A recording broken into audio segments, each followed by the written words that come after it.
আসন্ন লোকসভা নির্বাচনকে সামনে রেখে ধলাই জেলা আরক্ষা প্রশাসনের উদ্যোগে রবিবার কমলপুর থানায় অনুষ্ঠিত হয় সর্বদলীয় বৈঠক।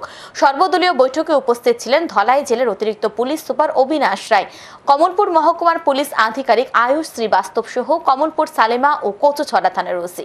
বৈঠকে সিপিআইএম, কংগ্রেস, তেপরা মথা, সিপিএম, আমরা বাঙালি, আরএসপি এবং ফরওয়ার্ড ব্লকের নেতৃত্বরা উপস্থিত ছিলেন।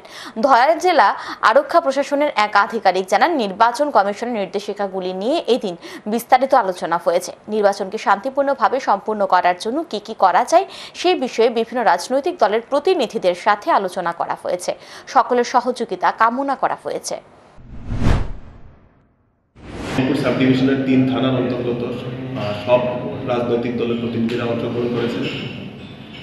আমরা ওদের সঙ্গে মত বিনিময় করেছি এবং আমাদের ইলেকশন কমিশনের guideline, MCC related matters, law and order related matters এবং peaceful election, zero violence election কীভাবে আমরা কন্ডাক্ট করতে পারবো এই বিষয়ে বিস্তারিত আলোচনা হয়েছে।